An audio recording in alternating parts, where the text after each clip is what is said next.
السلام عليكم ورحمة الله وبركاته. الحمد لله رب العالمين والصلاة والسلام على أشرف الأنبياء والمرسلين نبينا محمد وآله وصحبه أجمعين أما بعد. রাসূল কুরআন এবং সুন্নাহর আলোকে রাসূলের বৈশিষ্ট্য নিয়ে আমরা আলোচনা করছিলাম এবং অতিরঞ্জন ও শৈথিল্যের মাঝে মধ্যম পন্থা কিভাবে আমরা অবলম্বন করব। ইতিপূর্বে আমরা রাসূলের বৈশিষ্ট্য নিয়ে আলোচনা করেছি, বিশেষ করে যেগুলো তার জন্যই খাস, অন্য কোনো নবীর মধ্যে নেই। আবার কিছু বৈশিষ্ট্য নিয়ে আলোচনা করেছি যেগুলো অন্যান্য নবীদের মধ্যেও ছিল। এরপরে আমরা আলোচনা করেছি তার আখিরাতের বৈশিষ্ট্য নিয়ে। তারপর আমরা আলোচনা শুরু করেছিলাম যারা অতিরঞ্জন করে থাকে আল্লাহ রাসূলের বৈশিষ্ট্যে তাদের বিষয়ে। সেক্ষেত্রে আল্লাহ রাসূলের এই পৃথিবীতে আসার আগের বিষয়গুলো নিয়ে যারা অতিরঞ্জন করেছে তাদের বিবরণ গত মাসে সম্ভবত আমরা আলোচনা করেছিলাম, মে মাসে। আজকে ইনশাল্লাহ আমরা আলোচনা করব আল্লাহ রাসূলের বারজাকি জীবনে যে অতিরঞ্জনগুলো করে থাকে, যারা বাড়াবাড়ি করেছে তার বৈশিষ্ট্য নিয়ে, সেই বিষয়গুলো নিয়ে। তার মধ্যে প্রথম যে বিষয়টা সেটা হচ্ছে দুইটি হাদিস তারা উল্লেখ করে থাকে তার কবর জিয়ারত সংক্রান্ত। তার মধ্যে একটি হচ্ছে মান যারা কবরি ওয়াজাবাত লাহু শাফাআতি। তাদের বক্তব্য যে নবী সাল্লাল্লাহু আলাইহি ওয়াসাল্লাম বলেছেন যে ব্যক্তি আমার কবর জিয়ারত করবে তার জন্য আমার শাফাআত ওয়াজিব হয়ে যাবে। আরেকটি হলো মান যারা কবরি হাল্লাত লাহু শাফাআতি, একই অর্থ প্রায়, অর্থাৎ আমার কবরকেও জিয়ারত করলে তার জন্য অবধারিত হয়ে যাবে আমার শাফাআত করা। এখন প্রশ্ন হলো এই হাদিসের হুকুম কি? যে হাদিসগুলো তারা দলিল হিসেবে উপস্থাপন করেছে এগুলো একটাও বিশুদ্ধ হাদিস নয়, বরং সর্বসম্মতিক্রমে এগুলো দুর্বল হাদিস। এবং কিছু হাদিস হলো মাওযু এই বিষয়ে যেগুলো বর্ণিত হয়েছে। এমনকি কিছু হাদিস আপনারা জানেন হজের সাথে সম্পৃক্ত করেছে। কিছু হাদিসকে তারা বানিয়েছে হজের সাথে সম্পৃক্ত করে, মানে হজে আপনি গেলে রাসূলের কবর আপনি জিয়ারত না করেন তার মানে আপনার হজের কিছুই পেলেন না। এখানে বেশ কিছু বিষয় বলার আছে এই বিষয়টা নিয়ে। প্রথমত হলো যে আল্লাহ রাসূল সাল্লাল্লাহু আলাইহি ওয়াসাল্লামের শাফাআত অবশ্যই আমরা লাভ করতে চাই, তিনি যাতে আমাদের জন্য শাফাআত করেন। কিন্তু তিনি যাতে আমার জন্য শাফাআত করেন সেই প্রচেষ্টা হিসেবে আমরা যে আমলগুলো করব, কিছু আমলের কথা অন্য হাদিসে বিশুদ্ধভাবে প্রমাণিত। তার মধ্যে অন্যতম একটি হাদিস হচ্ছে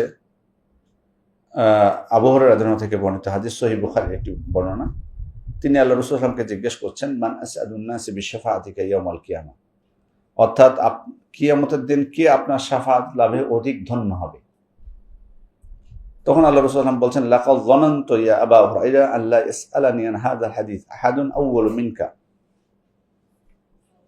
তিনি বলছেন যে আবু হুরায়রা, আমার ধারণা ছিল যে এ বিষয়ে তোমার আগে আমাকে কেউ প্রশ্ন করবে না।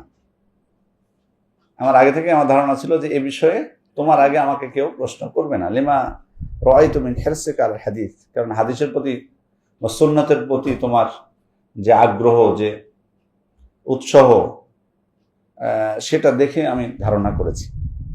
তারপর উত্তর দিচ্ছেন এবার তিনি আসআদুন নাসি বিশাফাআতি ইয়াউমাল কিয়ামা মান ক্বালা লা ইলাহা ইল্লাল্লাহ খালিসাম মিন কলবিহি আও নাফসি। কিয়ামতের দিন আমার শাফাআত লাভে ধন্য হবে ওই ব্যক্তি যে একনিষ্ঠভাবে অন্তর থেকে লা ইলাহা ইল্লাল্লাহ বলবে।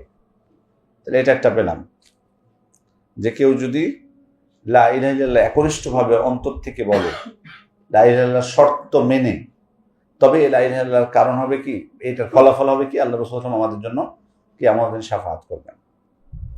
দ্বিতীয় আরেকটি আমল আছে, এটিও সহিহ বুখারীতে বর্ণিত হয়েছে। ইযা সামি'তুমুল মুআযযিন ফাকুলু মিসলা মা ইয়াকুল, যখন তোমরা শুনতে পাবে মুয়াজ্জিন আযান দিচ্ছে তোমরা মুয়াজ্জিন যেটা বলে সেটাই বলো। সুম্মা সাল্লু আলাইহি, এরপর আমার প্রতি তোমরা দরুদ পেশ করো, সালাত পেশ করো। ফাইন্নাহু মান সাল্লা আলাইয়া সালাতান সাল্লাল্লাহু আলাইহি বিআশরা, যে আমার প্রতি একবার দরুদ পেশ করবে আল্লাহ তার উপর 10 বার রহমত বর্ষণ করবে। সুম্মা সাল্লাল্লাহু আলাইহি আল ওসিলা, এরপর আমার জন্য তোমরা ওসিলা প্রার্থনা করো। আযানের উত্তর, তারপরে দরুদ, তারপরে আল্লাহ রাসূল আমার জন্য কি প্রার্থনা করতে বলছেন? ওসিলা। ওসিলাটা কি? আল্লাহ রাসূল এবার ব্যাখ্যা দিচ্ছেন ফা ইন্নাহা মানজিলাতুন ফিল জান্নাহ লা তানবাগি ইল্লা লিআবদিন মিন ইবাদিল্লাহ। তিনি বলছেন যে এটা জান্নাতের একটা সম্মানজনক স্থান, এটা আল্লাহর বান্দাদের একজনকেই দেওয়া হবে। এই পৃথিবীতে যত আল্লাহর বান্দা আছে, মুমিন আছে, তাদের একজনকে এই জান্নাতের এই সম্মানজনক স্থানটা দেওয়া হবে। তা আল্লাহ রাসূল সাল্লাল্লাহু আলাইহি ওয়াসাল্লাম বলছেন, ওয়া আরজু আন আকুনা আনা হুয়া, আশা করি যে আমি সেই ব্যক্তি যিনি এই সম্মানজনক স্থানটা পাবো। সে কারণে তোমরা আমার জন্য কি করো? ওসিলা প্রার্থনা করো। ফামান সাআলা লি আল ওসিলা, যে ব্যক্তি আমার জন্য ওসিলা প্রার্থনা করবে, হাল্লাত লাহু শাফাআতি, তার জন্য শাফাআত করা আমার উপর অবধারিত হয়ে যাবে। তাহলে এই হাদিস থেকে আমরা এটা একটা আমল পেলাম। এই ক্ষেত্রে আপনি একটা আজানের উত্তর দেওয়াই যথেষ্ট। আমাদের দেশে তো জানেন যে যেমন আমরা একবার এখানে আজান দিলাম, আবার ওখানে আজান হচ্ছে, কিছু কিছু জায়গায় 5:15 আজান আছে, কোনো জায়গায় 5:15 আজান হয়, তাই না?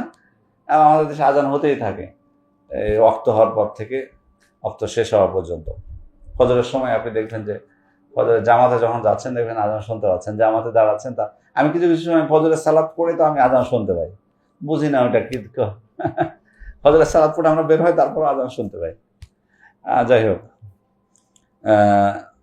এরপরে আরো কিছু আমল আছে, যেমন মদিনায় কেউ যদি মারা যায়, আল্লাহ রাসূল তার জন্য শাফাআত করবেন, এটা বলেছেন। এই জন্য বলে, মান ইসতাতা আন ইয়ামুতা বিল মদিনা ফালইয়ামুত বিহা, কেউ যদি পারে সে যেন মদিনায় মারা যায়। ফাইন্নী আশফাউ লিমান ইয়ামুতু বিহা, যে ব্যক্তি সেখানে মারা যাবে আমি তার জন্য কি করব? শাফাআত করব। এই জন্য কিভাবে চেষ্টা করতে হবে মারা যাওয়ার জন্য? ওখানে আল্লাহ রাসূল বলেছেন না যে কেউ যদি পারে সে যেন চেষ্টা করে ওখানে মারা যাওয়ার। কিভাবে চেষ্টা? ওখানে বসবাস, এটা অবশ্যই দোয়া করতে হবে, কারণ ওখানে বসবাস করলেন। আমরা একটা গল্প শুনেছিলাম, সত্য গল্প, আমাদের টিচার বলছিলেন যে একজন মানুষ ছিলেন বয়স্ক, উনি যখন থেকে হাদিস শুনেছেন তখন থেকে মদিনার বাইরে কোথাও বেড়াতে যেতে রাজি হতেন না। উনি বলতেন আমি মদিনায় থাকবো, আমি যাবো না কোথাও, মানে যাতে মদিনাতেই মারা যান। তো অনেক বছর পর, বয়স্ক হওয়ার পর হঠাৎ কোনো একটা ঘটনা ঘটেছিল, বা এমন কিছু পরিস্থিতি তার ঘটেছিল যেটাতে তিনি বাধ্য হয়েছিলেন মদিনা থেকে বের হতে, ওখানে যে মারা যান। তা আল্লাহ আসলে মানে মদিনাতে বসবাস করার পরও যদি আল্লাহ তাকদিরে না রাখেন তাহলে তো আমার হবে না। এই জন্য আল্লাহর কাছে দোয়া করা এবং মাধ্যম গ্রহণ করা, সেখানে হচ্ছে সেখানে থাকা। না, বাংলাদেশ থেকে দোয়া করে তো বসে থাকলে তো হবে না, আমার শুধু চেষ্টা তো আমার করতে হবে। এটা হলো চেষ্টা। চেষ্টাটা কি? যে আমি মদিনায় থাকবো, বসবাস করবো। যেন অন্য বর্ণনাতে এসেছে যে মদিনায় যে বসবাস করবে এবং এখানকার গরম এবং ঠান্ডায় ধৈর্য ধারণ করবে, অভাব অনটনে ধৈর্য ধারণ করবে, আমি তার জন্য শাফাত করব। কারণ এক সময় মদিনায় এমন অবস্থা হয়েছিল যে হয়তো কিছু অভাব অনটন দেখা গেছে, তখন অনেকে মদিনা ছেড়ে চলে যাচ্ছিলেন। তখন আল্লাহ রাসূল এই হাদিসটা তাদেরকে স্মরণ করে দিয়েছিলেন যে আল্লাহ রাসূল বলেছেন কেউ যদি ধৈর্য ধারণ করতে হবে সেখানে। তো আলা কুল্লি হাল, এভাবে কিছু আমল সাব্যস্ত হয়েছে যেগুলোর মাধ্যমে আল্লাহ রাসূল সাল্লাল্লাহু আলাইহি ওয়াসাল্লামের শাফাআত আমরা পেতে পারি। এখানে একটা জিনিস, সেটা হলো রাসূল সাল্লাল্লাহু আলাইহি ওয়াসাল্লামের কবর জিয়ারত। হাদিসের সনদে আমরা জানতে পারলাম যে এটা হাদিস আল্লাহ রাসূল থেকে সাব্যস্ত হয়নি যে তার কবর জিয়ারত করলে শাফাআত তিনি করবেন। বাট তার কবর জিয়ারত করতে আমরা যেতে পারি কিনা, বা তার কবর জিয়ারতের হুকুমটা কি, অথবা সাধারণভাবে কবর জিয়ারতের হুকুম কি? মাশরু, তাই না? কোনো আপত্তি আছে কি? মাশরু, শরীয়ত সম্মত। কবর জিয়ারত কি? এটা শরীয়ত অনুমোদিত একটি আমল। কিন্তু আমাদেরকে পার্থক্য করতে হবে। সেটা হলো যে কবর জিয়ারত এটা একটা জিনিস, আর কবর জিয়ারতের উদ্দেশ্যে সফর এটা আরেকটা জিনিস। কবর জিয়ারতের উদ্দেশ্যে সফর, কারণ সফরের বিষয়টা তাই আল্লাহ রাসূল বলছেন লা তুশাদ্দু রিহালু ইল্লা ইলা সালাতান মাসাজিদ, 3 মসজিদ ছাড়া অন্য কোনো জায়গায় সবের উদ্দেশ্যে সফর করা যাবে না। 3 মসজিদ তো আমাদের কাছে পরিচিত, তাই না? মসজিদে হারাম, মসজিদে নববী এবং মসজিদে আকসা। এখন আর এই মাসআলাটাতে এসেই কিন্তু শাইখুল ইসলাম ইবনে তাইমিয়ার সাথে কিন্তু তখনকার যারা মানে কি বলবো, বেদাতি বলবো বা যারা বলে, তাদের দ্বন্দ্বটা কিন্তু এখানে শুরু হয়েছে। প্রথমে তারা ভুল বুঝলো ইমামকে, ভুল বুঝার পরও তিনি ব্যাখ্যা করে বুঝিয়েও দিলেন তৎকালীন শাসককে, কিন্তু আসলে তারা এটাকে একটা মানে মাধ্যম হিসেবে গ্রহণ করেছিল। উনি স্পষ্ট বলেছেন আমি কবর জিয়ারতের বিরোধী না, আপনাদেরকে কবর জিয়ারত করতে আমি নিষেধ করছি না, বাট কবর জিয়ারতের উদ্দেশ্যে সফর করা আর কবর জিয়ারতের মধ্যে পার্থক্য আছে। উনি যেটা বলেছিলেন যে শরীয়ত সম্মত নয়, সেটা হলো কি, সেটা হলো যেটা বলেছেন সেটা হলো কবর জিয়ারতের উদ্দেশ্যে সফর করা, এটাকে বলেছেন এটা শরীয়সম্মত নয়। কবর জিয়ারতের উদ্দেশ্যে আপনি সফর করতে পারবেন না, কিন্তু কবর জিয়ারত করতে কোনো বাধা নেই। দ্বিতীয় আরেকটা বিষয় হলো এখানে যে কবর জিয়ারতের সফর করার পাশাপাশি আরেকটা বিষয় এখানে আছে। বিষয়টা কি? সেটা হচ্ছে কবর জিয়ারতের উদ্দেশ্যে যখন আপনি সফর করছেন তখন এখানে একটা কি উদ্দেশ্যে আপনি যাচ্ছেন। প্রথমত হলো যে কবর জিয়ারতের মূল উদ্দেশ্য কি হবে, কেন আমরা কবর জিয়ারত করবো? এমনিতেই সফর বাদ দিয়ে না, মৃত্যুকে স্মরণ করা, মৃত্যুকে স্মরণ করা। ফাজুরুহা ফাইন্নাহা তুযাক্কিরুকুমুল আখিরাহ, তোমরা কবর জিয়ারত করো, কারণ কবর জিয়ারত আখিরাতকে কি করে? স্মরণ করে দেয়, মৃত্যুকে স্মরণ করে দেয়। কিন্তু কেউ যদি কবর জিয়ারত করে এই উদ্দেশ্যে, কেউ যদি কবর জিয়ারত করে এই উদ্দেশ্যে যে মৃত ব্যক্তির প্রতি তার ভক্তি, তার ভালোবাসা, ধরুন আপনি মানে কোনো ব্যক্তিকে আপনার ভালো লাগে, তার সাথে সাক্ষাৎ করতে, গল্প করতে, তো আপনি পাশে কোথাও তার কাছে যাচ্ছেন তার সাথে সাক্ষাৎ করতে, এটা একদিন তারপর মারা গেছে, মারা যাওয়ার পরও তার কবরের কাছে যেতে স্বাচ্ছন্দ্য বোধ করছেন আপনি, আপনার মনটা তার সাথে লেগে আছে। আপনি জীবিত থাকতে তাকে যেমন ভক্তি করতেন, ওই ভক্তিটা এখনো আপনার আছে, ওই ভক্তি স্বরূপ আপনি সেখানে যাচ্ছেন। খেয়াল করুন দুইটা বিষয় এখানে। একটা হলো অনেক সময় কোনো কিছু ব্যক্তি আছে তারা মৃত ব্যক্তির কাছে চাওয়ার জন্য যায়, সরাসরি, আছে কিনা? সরাসরি চাওয়ার জন্য যায়, তার কাছে যে সবকিছু চাইবে। অথবা মৃত ব্যক্তিকে মনে করে ওসিলা, তার কাছে চাইবো না, আমি আল্লাহর কাছে চাইবো, বাট উনার কবরের কাছে যে যদি চায় উনার কিছু ক্ষমতা আছে,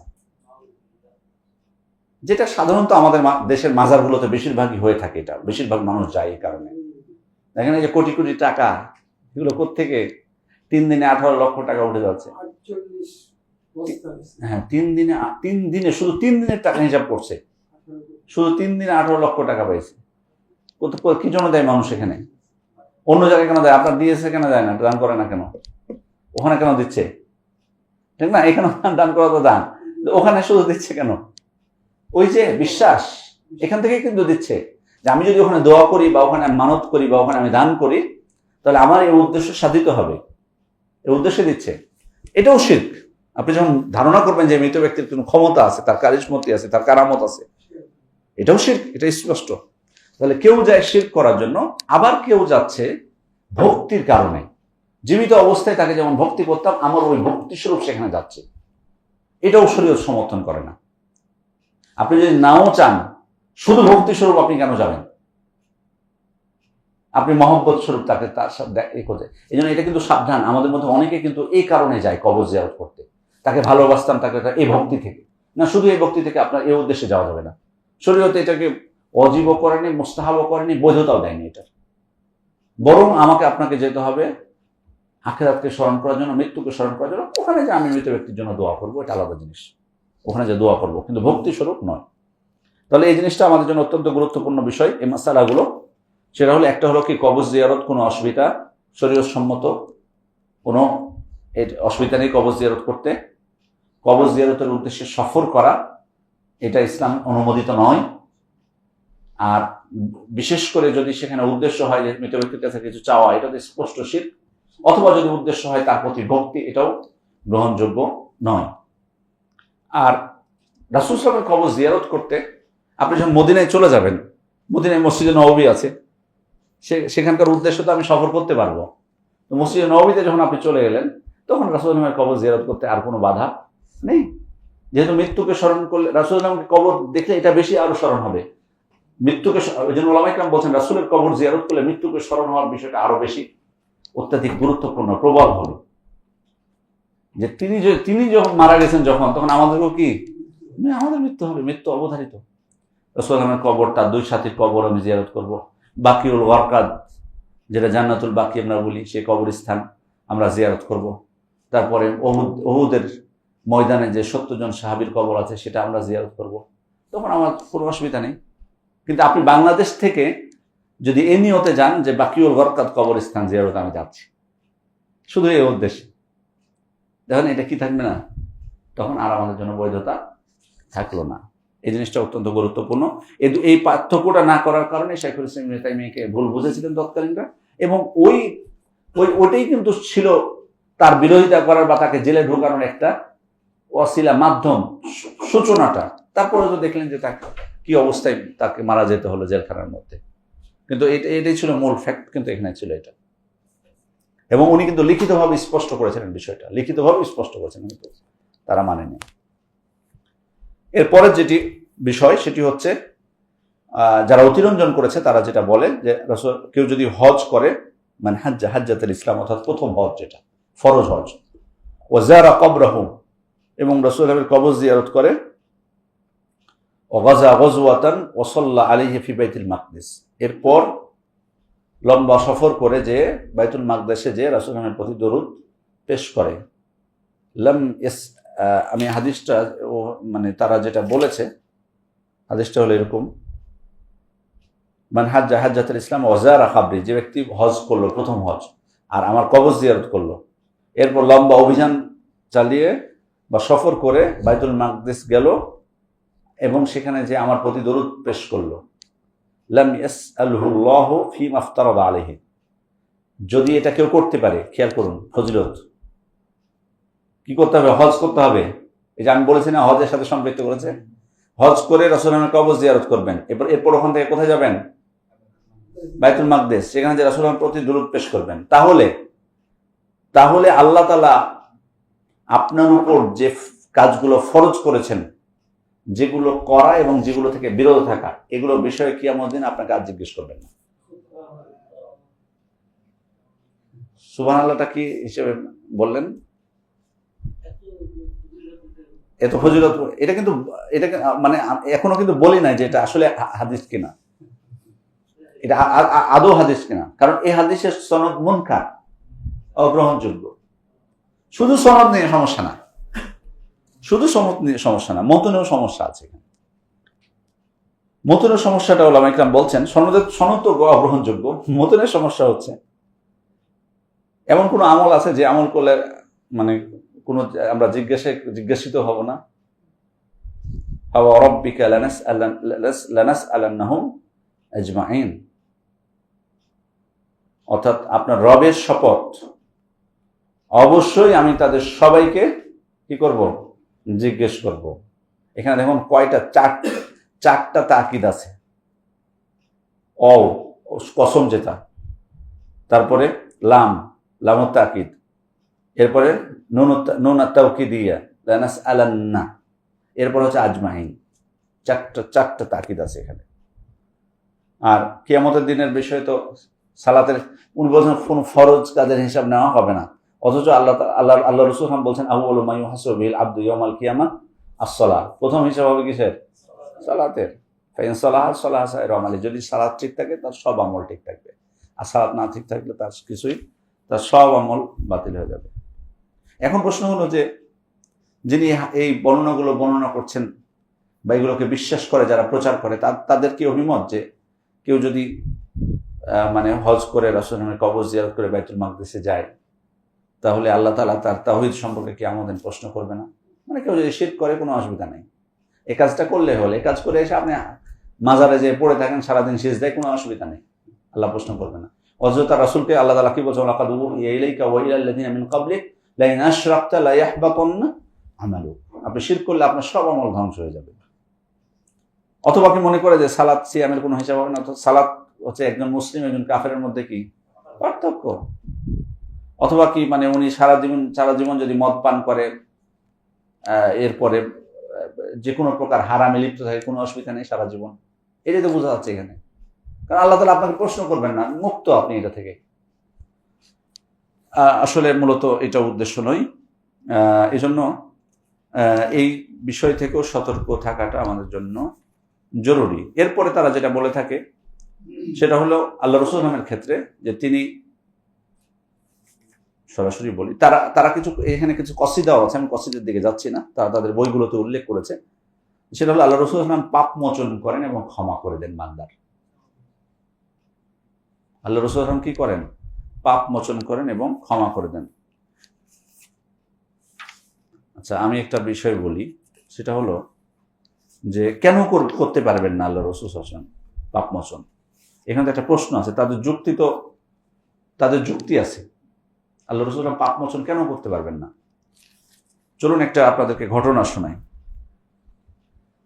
সেটা হলো আব্দুল কাদের আল কিলানি, খুব বড় বুজুর্গ। তার জীবনীতে এসছে যে একজন নারী তার কাছে আসলেন, এসে তার কাছে বললেন, তাকে দোয়া করতে বললেন যে আপনি আল্লাহর কাছে দোয়া করুন, আল্লাহ যেন আমাকে সন্তান দান করেন, আমার সন্তান হচ্ছে না। তো তখন ওই বুজুর্গ সাহেব আব্দুল কাদের কিলানি ফারাকাবা লাওহাল মাহফুজ ফালাম ইয়ারা লাহা ওয়ালাদান মাকতুবান ফি, লাওহে মাহফুজে খেয়াল করলেন। লাওহে মাহফুজে মানে তাকদীরে তার ভাগ্যের সন্তান লেখা আছে কিনা এটা খেয়াল করলেন। কে? আব্দুল কাদের কিলানি। খেয়াল করে দেখলেন যে তার তাকদীরে, যে তাকদীর 50,000 বছর আগে লিপিবদ্ধ করেছেন আসমান জমিন সৃষ্টির, সেখানে তার নামে কোনো সন্তান বরাদ্দ নেই। এটা উনি খেয়াল করলেন। তখন উনি কি করলেন? এটা দেখার পর 16 বার ফাসাল আল্লাহ আন ইউতিয়াহা ওয়ালাদাইন, এটা যখন দেখতে পেলেন তখন আল্লাহর কাছে উনি প্রার্থনা করলেন আল্লাহ যেন এই নারীকে 2টা সন্তান দান করে। দোয়া শুরু হচ্ছে, দোয়া চেয়েছেন। দোয়াটা শুরু হলো কয়টা সন্তান দিয়ে? 2টা। আগে দেখলেন যে সন্তানই নাই, তখন 2টা দোয়া করেছেন। ফাজাআহু নিদা মিনাল্লাহ লাইসা লাহা ওয়ালাদ মাকতুব ফিল লাওহিল মাহফুজ ওয়া আনতা তাতলুবু লাহা ওয়ালাদাইন।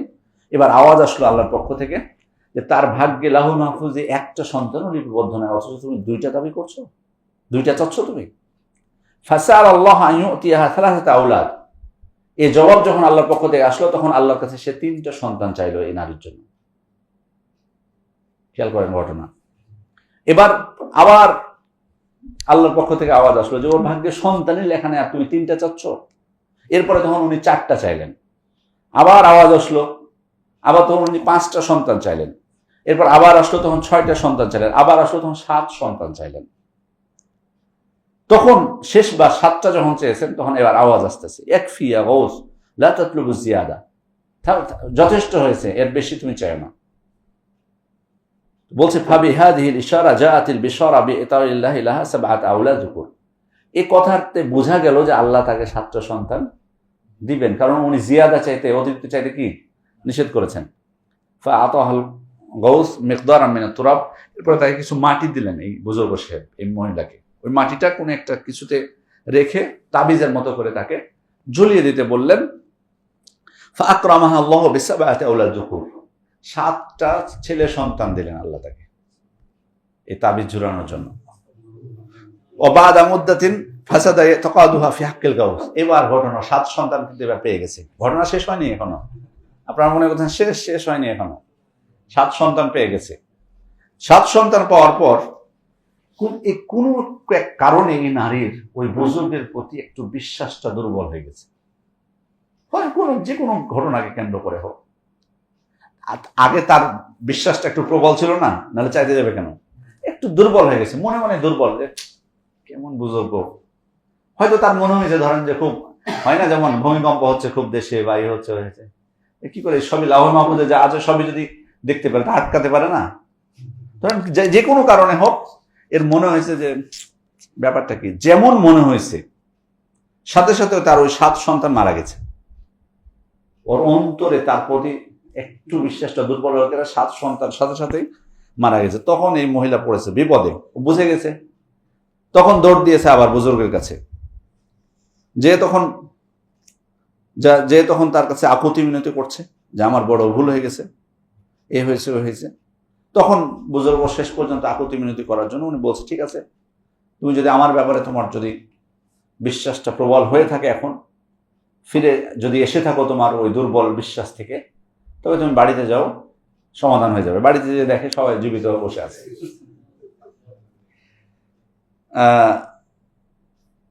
এখন খেয়াল করুন, মানে এই ঘটনা বলার উদ্দেশ্য কি, যে একজন বুজুর্গ ব্যক্তি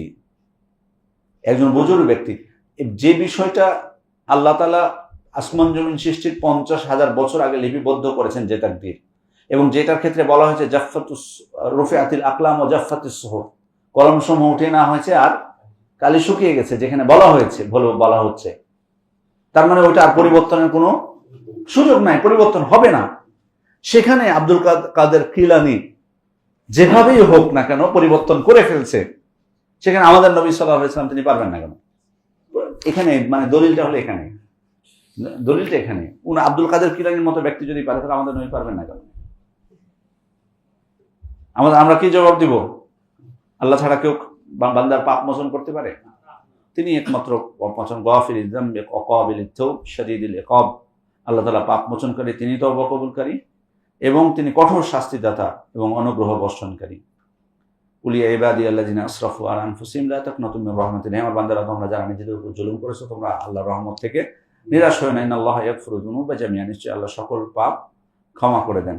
এমনও মজলিস আছে, আপনারা হাসলেন এই ঘটনা শুনে প্রথম থেকে, এমনও মজলিস আছে যে কেঁদে কেঁদে বুক ভাসায় দিবে, আছে না? এই ঘটনাগুলো আমি বলতে পারবো না, কিন্তু আমি এত সুন্দর করে বলতে পারবো না, কিন্তু আছে তো সুন্দর করে বলার। কান্না, আপনাদেরকে কান্না করা যেতে পারবে না? আপনাদেরকে পারবে না ইনশাল্লাহ, আপনাদেরকে পারবে না ইনশাল্লাহ। যারা কান্না করার তারা প্রথমে কান্না করতে শুরু করতো। তাহলে একমাত্র আমরা বিশ্বাস করি, এমনকি আল্লাহ রাসূল সাল্লাল্লাহু পাপ মোচন তিনি নিজে করতে পারেন। আল্লাহ তাআলা বলেছেন লিয়াগফিরা লাকাল্লাহু মা তাকাদ্দামা মিন যামবিকা ওয়া মা তাআখার। আল্লাহ তাআলা আপনার যাতে পূর্বের এবং পরের পাপগুলো কি করেন, মোচন করে দেন। এরপরের যে বিষয়টি, সেটি হলো আল্লাহ রাসূল সাল্লাল্লাহু আলাইহি ওয়াসাল্লাম ইলমে গায়েব জানেন এবং তিনি লাউহে মাহফুজে যা আছে তিনি সে বিষয়ে অবগত।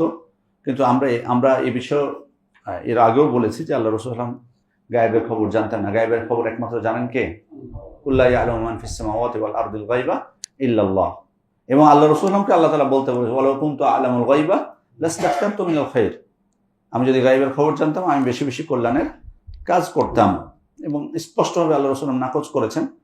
আর যে আয়াত দ্বারা তারা দলিল পেশ করে থাকে, আলিমুল গায়বি ফালা ইউযহিরু আলা গায়বিহি আহাদা, তিনি গায়েবের বিষয়ে জ্ঞান রাখেন এবং গায়েবের বিষয়ে কারো কাছে করেন না, ইল্লা মান ইত্তাবা মির রাসূল। এটাকে অনেকে দলিল হিসেবে গ্রহণ করেছে, তবে তার মনোনীত রাসূল ছাড়া। খেয়াল করুন, গায়েবের খবর একমাত্র কে জানেন? আল্লাহ জানেন, তিনি এটা কারো কাছে প্রকাশ করেন না, তবে তার মনোনীত রাসূল ছাড়া। এটাকে এখান থেকে নিয়ে নিয়েছে দলিল নিয়ে বলছে, তাহলে রাসূল সাল্লাল্লাহু আলাইহি ওয়াসাল্লাম কি জানেন? রাসূলের বিষয়টা কি বলা হয়েছে? আলাদা ইস্তেসনা রাখা হয়েছে, তার মানে রাসূলের গায়েবের খবর জানেন। হ্যাঁ, কিছু বিষয় আল্লাহ রাসূল সাল্লাল্লাহু আলাইহি ওয়াসাল্লাম জানতেন। তিনি পূর্বের ঘটনা, তিনজন ব্যক্তি গুহায় আটকে গেল, ওই যে তিনজন ব্যক্তি অসুস্থ ছিল, ওই যে বনী ইসরাইলের তিন ব্যক্তির ঘটনা। এরপর আরো অনেক ঘটনা আল্লাহ রাসূল সাল্লাল্লাহু আলাইহি ওয়াসাল্লাম শুনিয়েছেন পূর্বের।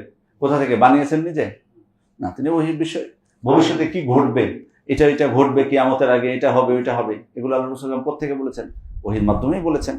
সুতরাং ওহীর মাধ্যমে আল্লাহ তাআলা তাকে যা নিয়েছেন তাই তিনি বলেছেন, কিন্তু আমভাবে গায়েবের খবর তিনি জানতেন, এটি সঠিক বিশ্বাস নয়। এরপরে হলো, যে কোনো কষ্টে সমস্যায় আল্লাহ রাসূল সাল্লাল্লাহু আলাইহি ওয়াসাল্লামের তারা মনে করেন যে আল্লাহ রাসূল সাল্লাল্লাহু আলাইহি ওয়াসাল্লামের কাছে যদি কেউ আশ্রয় নেই বা তার কাছে, তিনি মানুষের দুঃখ কষ্ট সমস্যা দূরীভূত করতে পারেন, এটাও অনেকে বিশ্বাস করে থাকে। এটাও আমরা জানি যে পবিত্র কোরআনে একাধিক আয়াত দ্বারা প্রমাণিত যে একমাত্র মানুষের দুঃখ কষ্ট লাঘব করতে পারেন কে? আল্লাহ তাআলা। তিনি বিপদ দান করতে পারেন, তিনি কল্যাণদাতা এবং তিনি অকল্যাণ দূরকারী। ওমা বিকুম মিন নি'মাতিন ফামিনাল্লাহ। তোমাদের যে নিয়ামতগুলো আছে সেগুলো কার পক্ষ থেকে? আল্লাহর পক্ষ থেকে। সুম্মা ইযা মাসসাকুমুদ দুররু ফাইলাইহি তাজরাউন। আর যখন তোমাদের কোনো দুঃখ কষ্ট স্পর্শ করে, তোমরা তাকেই ব্যাকুলভাবে ডেকে থাকো। এরপরে আল্লাহ তাআলা বলেছেন, ওয়ালা তাদউ মিন দুনিল্লাহি মা লা ইয়ানফাউকা ওয়া লা ইয়াদুররুকা। তোমরা আল্লাহকে বাদ দিয়ে অন্য কাউকে ডাকবে না, যে না তোমার উপকার করতে পারে, যে না কোনো ক্ষতি করতে পারে। ওয়া ইয়ামসাসকাল্লাহু বিদুররিন ফালা কাশিফা লাহু। আল্লাহ যদি তোমার কোনো ক্ষতি করতে চান, তাহলে এই ক্ষতি কেউ দূর করার কেউ নেই। ওয়া ইয়ামসাসকা বিখাইরিন ফাহুয়া আলা কুল্লি শাইইন। আর যদি কোনো কল্যাণ করতে চান, তিনি সব বিষয়ের উপর কি ক্ষমতাবান। এবং বাস্তবেই মানে মুশরিকরাও, এমনকি মুশরিকরাও তারা যখন কোনো বিপদ আপদে পড়তো বাস্তবে, তখন তারা কাকে ডাকতো? আল্লাহ তাআলাকে। খেয়াল করে দেখুন, মক্কার মুশরিকরা যারা ছিল তাদের ব্যাপারে আল্লাহ তাআলা বলেন ফাইদা রকিবু ফিল ফুলকি দাআল্লাহ মুখলিসিনা লাহুদ্দিন। এই জন্য কিন্তু মুহাম্মদ ইবনে আব্দুল ওয়াহাব রাহিমাহুল্লাহ উনি কিন্তু বলেছেন যে আরব তৎকালীন মুশরিকদের থেকে বর্তমান যুগের মুশরিকটা বেশি নিকৃষ্ট, কারণ তারা শিরক করত, কিন্তু যখন বিপদ আপদে পড়তো তখন আল্লাহকে ডাকতো। ফাইজা রাকিবু ফিল ফুলকি দাআল্লাহ মুখলিসিনা লাহুদ্দিন, তখন একনিষ্ঠভাবে আল্লাহকে ডাকে। ফালাম্মা নাজ্জাহুম ইলাল বাররি ইযা হুম ইউশরিকুন, আর যখন তারা রক্ষা পেয়ে যায়, স্থলে চলে আসে, তখন আবার শিরক করা শুরু করে। সমুদ্রের মাঝখানে ধরেন ঝড় উঠেছে, আর মানে উপায় নাই, জাহাজ ডুববে অবস্থা, তখন কি একমাত্র আল্লাহকেই ডাকে। কিন্তু আপনি বর্তমান যুগের অনেক মুশরিক পাবেন যারা ওই সময়ে বেশি আরো শিরক করে থাকে, ওই বিপদ আপদ মুহূর্তে বেশি শিরক করে থাকে। বহু ঘটনা আছে এগুলো, এমনকি এই নৌকা বা এই জাহাজেরও ঘটনা আছে, যে বিপদে পড়েছে তখন গেছে বুজুর্গের কাছে। জি, আবার আরেকটা জিনিস আছে, সেটা হলো যে অনেক মুশরিকরা আছে আল্লাহ তাআলাকেই ডাকে না। তারা তো আল্লাহকে ডাকতো রব হিসেবে, আল্লাহ তাআলাকে একমাত্র মাবুদ রব হিসেবে মেনে নেয় না। না হলে কুতুব, আল্লাহ তাআলা কিছু কুতুব আছে পৃথিবীতে যাদের হাতে আল্লাহ তাআলা কি দিয়েছেন, এই দুনিয়া পরিচালনার চাবি দিয়েছেন। এটা কি রুবুবিয়্যাতে শিরক না? এটা রুবুবিয়্যাতে শিরক, এটা স্পষ্ট শিরক। এটা যমুনার স্রোত থামিয়ে দেয়, যমুনার প্রচন্ড স্রোতের কারণে বিপদে পড়েছে, এখন যমুনা পার হতে হবে, তো যে দেখে এমন স্রোত যে যদি নৌকা নিয়ে যায় তো পার হতে পারবে না, নৌকা নিয়ে গেলে নৌকা ডুবে যাবে। তখন একজন বুদ্ধি দিয়েছে, তুমি যেহেতু বিপদে পড়েছো, এখন তো তোমাকে যাওয়াই লাগবে যেভাবে হোক। এখনকার মতো তো যমুনা সেতু আর নাই, ছিল না তখন। তো ওই জঙ্গলের মধ্যে এক বুজুর্গ আছে যে বিয়ে করেনি, তার কাছে যে তোমার ইয়ার কথা বলো, বুঝতে পেরেছেন? তো তখন এবং ওখানে বলেছে বিয়ে করেনি, কিন্তু পরক্ষণে বলতেছে, পড়ে দেখবেন আপনারা, কারণ এই বইগুলো খুব আমাদের সমাজে ছড়িয়ে আছে, পাবেন, মসজিদও পাবেন, যে বই লেখা আছে এই ঘটনা হলো মসজিদও পাবেন আপনারা। তাবলীগের নিসবেও আছে, আবার ওই যে চরমনায়ের বই আছে, কি যেন বইটার নাম খুব পরিচিত, আরো আছে, আরো কমন আমার কাছে ইয়াতে ডাউনলোড করা আছে, সম্ভবত ওইখানে আমি পড়ছি এই জিনিসটা।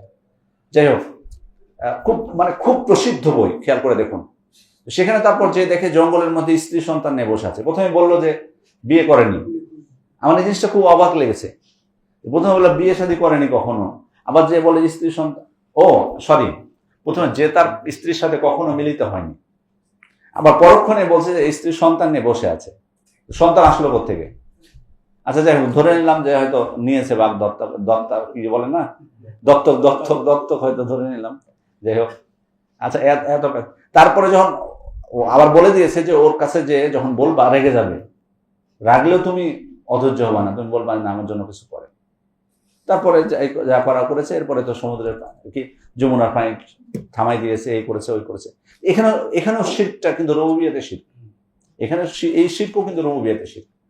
তো এরকম হাজারো এরকম এই বইগুলোতে আপনি প্রতিটা পৃষ্ঠাতে এরকম শিরক পাবেন। নাউযুবিল্লাহি মিন যালিক। আলা কুল্লি হাল, যাই হোক, আল্লাহ হেফাজত করুন আমাদেরকে। আমরা তো আসলে ব্যাপারটা হচ্ছে কি, সমস্যাটা হলো আমাদের দেশে অনেকেই একটা জিনিস উপস্থাপন করেন বা বলতে চান আমাদেরকে অনেক সময়, বা তাদের ভাবার্থটা এমন যে আমরা মনে হয় ফিকহি মাসলা মাসাইল নিয়ে মনে হয় কড়াকড়ি করি। আসলে তো ফিকহি মাসলা মাসাইল নিয়ে সমস্যাটা এখানে তো ফিকহি মাসলা মাসাইলের মধ্যে সমস্যাটা না। আমাদের দেশে বেশিরভাগ হানাফি মাযহাবের যারা অনুসারী, তাদের সাথে আমাদের ফিকহি বিষয়ে দ্বন্দ্বটা মুখ্য দ্বন্দ্ব না, এখানে মূল সমস্যাটা তো এখানে না। আসলে হাইলাইটস করে রফুল ইদানের বিষয়টা অথবা জোরে আমিন বলার বিষয়টা, কিন্তু আসলে বিষয়টা তো এখানে না। মূল বিষয়টা সমস্যা হলো এইগুলো। আপনি লাইভে এসে প্রচার করতেছেন ইয়ার উপরে, কি হাত বাঁধা নিয়ে, জোরে আমিন বলা নিয়ে, রফুল ইদান করা নিয়ে, কিন্তু মূল সমস্যা তো এখানে নিয়ে না, মূল ফ্যাক্ট তো এখানে না। ফ্যাক্ট তো সমস্যা তো ওখানেই, আসল জায়গাতে। আপনি এই নিকৃষ্ট জঘন্য কাহিনীগুলো লেখা থাকবে, ওই বই আপনি আপনার মসজিদে রাখবেন, মানুষকে পড়তে উৎসাহ দিবেন, ওই বইটা হবে আপনার দাওয়াতের মূল ভিত্তি, এটা তো গ্রহণযোগ্য না। যাই হোক, এরপরে হচ্ছে রিপিট করতে চাচ্ছি না আমি, ওই আল্লাহ রসুল সাল্লামের কাছে বিনীত হয়ে দোয়া করা সরাসরি, যেটা স্পষ্ট শিরক। আপনি জানেন যে এখনো এই শিরকগুলো হরামেশায় হচ্ছে। আল্লাহ রসুল সাল্লামকে দূর থেকেও তার কাছে দোয়া করা হয়, আর সরাসরি যদি যাই এখনো দেখতে পাবেন মদিনাতে মানে এই শিরক চলতেছে। বাধা দিবে কিভাবে? আপনার অন্তর থেকে যদি আপনি এই শিরক পরিত্যাগ না করতে পারেন, আপনাকে কেউ বাধা দিয়ে পারবে? ধরেন কেউ জোরে চিৎকার দিয়ে বলছে ইয়া রাসূলুল্লাহ আমাকে এটা দেন, তখন নাই আপনি বলবেন ভাই আপনি শিরক করলেন। কিন্তু কেউ যদি কবরের কাছে জিয়ারতের মতো দাঁড়িয়ে থাকে, জিয়ারত করার মতো করে আর চাই, আপনি কিছু বলতে পারবেন? কিছু করার নেই। এবং সমস্যাটা হলো এই যে এভাবে কিভাবে মানুষের ইবাদত, এই যে হজ উমরাগুলো কিভাবে নষ্ট করা হচ্ছে, আপনি খেয়াল করুন। এই সঙ্গ দোষের কারণে এই জিনিসটা যে কত গুরুত্বপূর্ণ। আমি গত হজে দেখলাম যে কিছু মানুষ আমাদের সাথে ছিলেন, মানে আমি এটা গর্বের বিষয় না, বাট এটা বুঝতে পেরেছি যে এই হাজিগুলো যদি আমাদের সাথে না যে অন্যদের সাথে যেতেন, তাহলে নিশ্চিত এই ধরনের ফাঁদে পড়তেন। ওইটুকু জ্ঞান তাদের নাই। মানে যদি বর্ণনা করতেন যে রাসূল সাল্লাল্লাহু আলাইহি ওয়াসাল্লামের কবরের কাছে যে তাকে অছিলা করে দোয়া করার, অথবা বাকিউল গরকাতে যে কবরবাসীকে অছিলা করে দোয়া করার বরকত যদি বর্ণনা করতেন, তো ওই সুবহানাল্লাহ বলে হয়তো গ্রহণ করে নিত। ওই আরাফার ময়দানে তো সব 400 হাজি এক তাঁবুতে থাকে, 400 হাজি একসাথে রাখে, বিভিন্ন ধরনের ট্রাভেলস একসাথে এজেন্সি মিলিয়ে। সেখানে তো শুধু আমাদের হাজি না, আমাদের তো সংখ্যা কম, অল্প, মাত্র 20-30 জন ছিল। তো ওখানে বেদাতিরা আছে, ও কিয়াম করতেছে, আমাদের কিছু ছিল, ওরাও দাঁড়িয়ে গেছে, ওদের সাথে কিয়াম করতে দাঁড়িয়ে গেছে। যাই হোক, পরে বিষয়টা বুঝলো। খেয়াল করুন যে এই জ্ঞানটুকু নাই, মনে করছে সমস্যা কি, সবাই দাঁড়াইছে, খারাপ দেখা একটা, আবার রাসূলের সম্মানে দাঁড়াচ্ছে সবাই। তাহলে মানে আপনি কখন প্রতারিত হবেন? এই জন্য কিন্তু আপনার ইলম জিনিসটা কিন্তু মানুষের মানে প্রাচীরের মতো। আমরা যেমন ধরুন, যদি আমরা এই প্রাচীরের মধ্যে এখন যদি বসে থাকি, এখন যদি বাইরে বিদ্যুৎ চমকায়, এমনি নর্মালি প্রাকৃতিক দুর্যোগ হোক বা এমনি গোলাগুলি হচ্ছে, আমরা এখানে নিরাপদ মনে করবো না, এই জায়গাটাকে করবো স্বাভাবিক। ইলমটা কিন্তু এর থেকেও কঠিন, মজবুত, সুদৃঢ় বিষয়। মানুষের কিন্তু অনেক ধরনের ধ্বংস থেকে মানুষকে রক্ষা করে। এগুলো কম মানে মনে করতেছেন যে আপনি 10 লক্ষ টাকা 20 লক্ষ টাকা খরচ করে হজে যাবেন, এক নিমিষে 1 সেকেন্ডে আপনার হজ সালাতকে বরবাদ করে আসবেন, এটা কম বড় বিষয়? এটা আপনি এটাকে ছোট মনে করো তো ঠিক না, সামান্য বিষয় না এটা। এভাবে কত মানুষের ইবাদত নষ্ট হচ্ছে, ভুল বাতিল, শুধু হজের ক্ষেত্রে না, আকীদাগত বিষয়ে বিভ্রান্তি, আমলের বিষয়ে বিভ্রান্তি। সেখানে রাসূল সাল্লাল্লাহু আলাইহি ওয়াসাল্লাম, যেখানে আমার উচিত ছিল, রাসূল সাল্লাল্লাহু আলাইহি ওয়াসাল্লাম জীবনে একবার হজ করেছেন, দেখা যায় রাসূল সাল্লাল্লাহু আলাইহি ওয়াসাল্লাম কিভাবে হজ করেছেন, এটা তো আগ্রহ হওয়া উচিত ছিল, তিনি কিভাবে করলেন। সাহাবীরা যে কোনো সময় যখনই তারা জানতেন রাসূল সাল্লাল্লাহু আলাইহি ওয়াসাল্লাম এটা করেছেন, এভাবে করেছেন, যখনই তাদের সামনে চলে আসতো সাথে সাথে সেটা মেনে নিতেন। অথচ আমাদের গড়িমসি স্পষ্ট যে আল্লাহ রাসূল সাল্লাল্লাহু আলাইহি ওয়াসাল্লাম এই আমল করেছেন, তারপরে মানবে না। আমাদের বুজুর্গরা তারা এইভাবে বলেছে। রাসূল সাল্লাল্লাহু আলাইহি ওয়াসাল্লাম মিনাতে যারা সবাইকে নিয়ে তিনি কসর করলেন, মক্কাবাসীরা তার সাথে হজ করেনি, মক্কাবাসীরা তার সাথে হজ করেছে, তাদেরকে নিয়েও কসর করলেন মিনাতে। আর বাংলাদেশ থেকে এত হাজার মাইল দূরে এত বিমানে উড়ে যে ওখানে নাকি মুসাফির না, এই ফতোয়া দিচ্ছে হরামেশে। তো এভাবে এরপরে ওই ইতিহাসের ক্ষেত্রে তো ইতিহাস বর্ণনার ক্ষেত্রে, কারণ আপনি জানেন মক্কা এবং মদিনা হচ্ছে ইতিহাসের মূল ভিত্তি, ইসলামের ইতিহাস, তাই না? ইসলামের ইতিহাসের মূল কি? সিরাত। তো আপনি মক্কা মদিনায় গেলে তো ওখানে তো ইতিহাসে ভরপুর, প্রত্যেকটা স্থানের সাথে ইতিহাস জড়িত। সেখানে যে যদি আপনি ভুল ইতিহাস আপনি শিক্ষা দেন মানুষকে, আজে বাজে কাহিনী, অথচ সঠিক কাহিনীটা বলা হয় না, উল্টা পাল্টা জিনিস। আপনি মসজিদে কুবায় যান, মসজিদে কুবায় যে সেখানে কুবাতেও কিন্তু ঐতিহাসিক স্থান, সেখানে দেখানোর মতো বহুত স্থান আছে মসজিদে কুবা কেন্দ্রিক। অথচ না দেখিয়ে আশেপাশে কোথায় কোনটা কার, সালমান ফারিসির বাগান, কোনটা কিসের বাগান, বানিয়ে বানিয়ে উদ্ভট এরকম। যাই হোক, আল্লাহ তাআলা সঠিক বুঝ দান করুন। এরপরে হচ্ছে আল্লাহ রাসূল সাল্লাল্লাহু আলাইহি ওয়াসাল্লাম সম্পর্কে আরেকটি বিষয়, সেটা হচ্ছে তারা যেটি বলে থাকে, আহমদ রেফাই নাম শুনেছেন তো? আগেটা ছিল আহমদ কিলানি, এটা হলো আহমদ রেফাই। এই ব্যাটার যেটা বক্তব্য, হজ যখন করতে গেল, হজ করার পর রাসূল সাল্লাল্লাহু আলাইহি ওয়াসাল্লাম কবর জিয়ারত করতে গেছেন, তখন রাসূল সাল্লাল্লাহু আলাইহি ওয়াসাল্লাম ফাখারাজাত ইলাইহি ইয়াদাহু শারিফা মিনাল কবর হাত্তা ক্বাব্বালাহা ওয়ান নাসু ইয়ানজুরুন। রাসূল সাল্লাল্লাহু কবর থেকে তার হাত বাড়িয়ে দিয়েছেন আহমদ রেফাইয়ের জন্য, এবং যাতে তিনি তার হাতে, রাসূল সাল্লাল্লাহু হাতে চুমা খেতে পারেন। আর ওখানে কত হাজার মানুষ ছিল আমার মনে আসছে না, এখানে উল্লেখ করেনি এই জিনিসটা। 90,000 সব বাইরে 90,000 90,000 মানুষ দাঁড়িয়ে এই দৃশ্য দেখেছে। তার মানে উনি বানিয়ে বলেনি, এগুলো কিন্তু সাক্ষী। তার মানে আহমদ রেফাই কেমন জিনিস, আর ওই 90,000ই বা কেমন, বা আদৌ আসলে ছিল কিনা সেটাও তো একটা দেখার বিষয়। এটা নিঃসন্দেহে একটা আল্লাহ রাসূল সাল্লাল্লাহু আলাইহি ওয়াসাল্লামের উপর মিথ্যারোপ, এমনকি হতে পারে আহমদ রেফাইয়ের উপরও মিথ্যারোপ হতে পারে, এটা অস্বাভাবিক কিছু না তার উপরে রেখা। কারণ এখানে দেখুন, আল্লাহ রাসূল সাল্লাল্লাহু আলাইহি ওয়াসাল্লাম মারা যাওয়ার পর খোলাফায়ে রাশেদা বেঁচে ছিলেন না? কোনো প্রমাণ আছে যে আল্লাহ রাসূল সাল্লাল্লাহু আলাইহি ওয়াসাল্লাম তার কবর থেকে খোলাফায়ে রাশেদার জন্য হাত বাড়িয়ে দিয়েছেন, তারা যাতে চুমা খেতে পারে?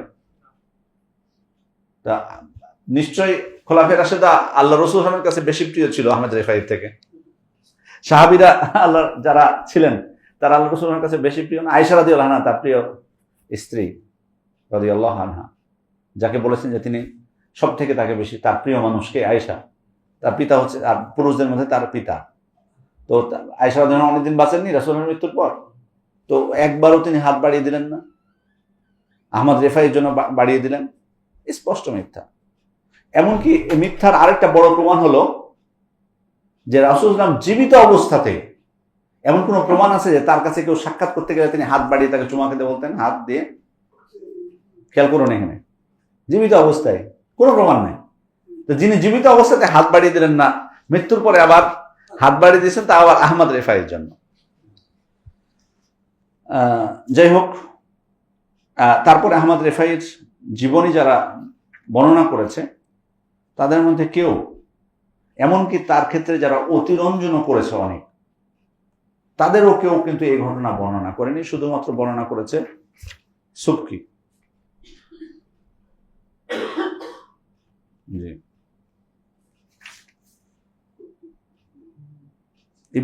ইবনে খাল্লিকান থেকে শুরু করে ইবনে কাসির রাহিমাহুল্লাহ তার জীবনী উল্লেখ করেছেন, কিন্তু এই ধরনের কোনো বর্ণনা নিয়ে আসেননি।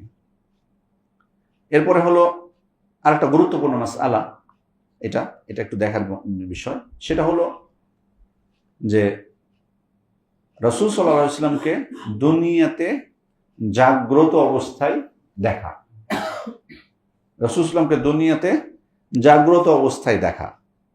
এখানে কি বেশ কিছু প্রমাণ আছে দেখা, যে দেখেছেন কোথায়? জাগ্রত অবস্থায়।